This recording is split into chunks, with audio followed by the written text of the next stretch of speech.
Hola, ¿cómo están?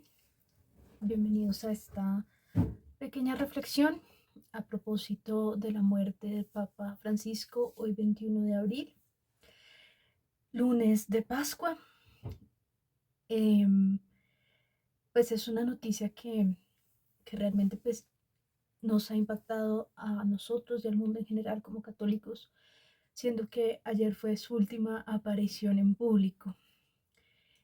Y viendo y meditando un poco sobre las cosas que el Papa Francisco dijo e hizo durante su pontificado, creo que hay algo que llama la atención y es importante hablarlo y traerlo a colación.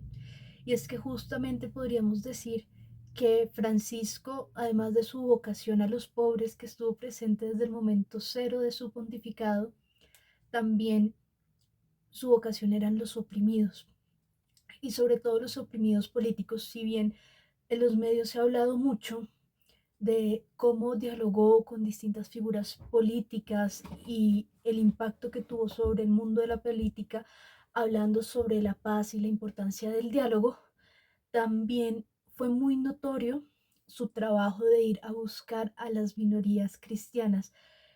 Y los últimos países que visitó fueron justamente países que han sufrido el flagelo de la persecución religiosa, donde las minorías, tanto cristianas como de otras denominaciones, han sufrido la persecución religiosa.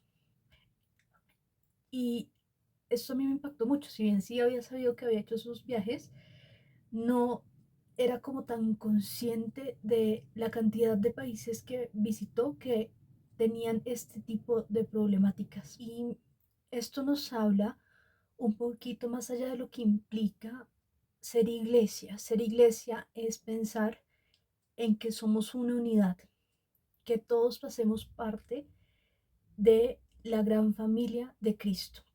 Y esto era algo que el Papa Francisco tenía muy claro en su forma de asumir, digamos que, el compromiso con los cristianos. Y hay mucha gente que lo critica, que dice como, pues que finalmente este tipo de cosas se prestaba como también para malos entendidos y lo critican mucho sobre todo porque habló de muchas cuestiones que tienen que ver con política, pero pues la verdad es que vivimos en una época que es totalmente ajena, digamos que a este tipo de relación entre religión y política. Y creo que esa es una reflexión importante para hacer hoy. Si este tipo de problemas hubieran pasado en el siglo XIII, los siglos de las cruzadas, o en el momento en el que la reina Isabel eh, gobernaba sobre España, la forma en la que se hubieran asumido los problemas era muy distinta porque la relación entre Estado y religión era una relación de familiaridad. Los reyes, los monarcas en general de la cristiandad se entendían como hijos de la iglesia. Entonces, cuando la iglesia pasaba por algún tipo de conflicto o en alguna parte del mundo había un conflicto en el cual se vieran involucrados los cristianos, existía el apoyo militar por parte de los estados que eran cristianos. Por eso es que tenemos un San Luis IX, rey de Francia, que en el momento en el que se le dio la oportunidad de irse como cruzado a Tierra Santa, la tomó, hizo grandes cosas. Tristemente no alcanza a llegar a Tierra Santa, pero después por el ejemplo de vida y de virtud que fue, pues fue proclamado santo. Entonces, pues este es un pequeño ejemplo muy rápido de lo que implica esa reciprocidad que debe haber entre lo que cree la persona y el papel que ejerce en el mundo. Y creo que esto lo vivía muy bien Francisco, pese como a sus errores humanos, como todos los tenemos, y las ambigüedades que se pudieron haber presentado tal vez en la forma en la que él hablaba, pero nos está dejando un legado y un ejemplo de cómo debe ser asumida la vida del cristiano. No se debe dejar al hermano que sufra solo, sino que nosotros deberíamos buscar los medios para poder hacer visible el sufrimiento de los cristianos en los países donde son minoría.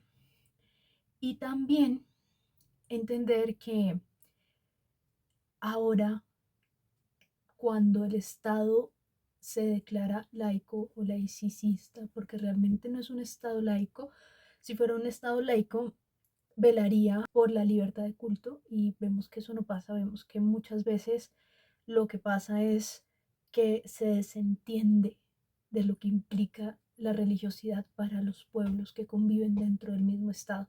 Y esto siempre se presta para problemas.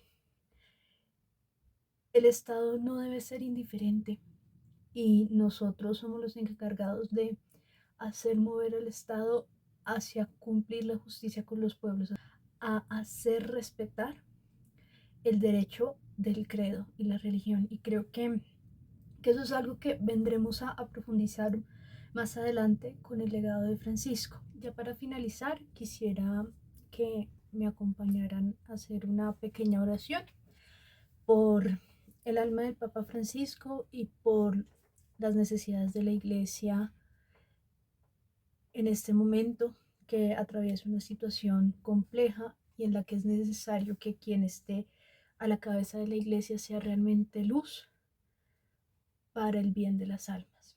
En el nombre del Padre, del Hijo y del Espíritu Santo. Amén. Oración por el Papa Francisco. Señor Dios de misericordia y de vida, te encomendamos el alma de tu siervo, el Papa Francisco, tú que lo llamaste a servir como sucesor de Pedro y pastor de la Iglesia. Concédele ahora el descanso eterno y la corona de gloria prometida a tus siervos. Recíbelo en tu reino, donde no hay dolor ni llanto, sino la plenitud del gozo en tu presencia. Concédenos que, en unión al Papa Francisco, permanezcamos fieles a nuestra Madre la Iglesia y, unidos en oración, te pedimos que el nuevo pontífice sea elegido según la bondad de tu corazón, para responder a las necesidades de tu pueblo. Por nuestro Señor Jesucristo. Amén.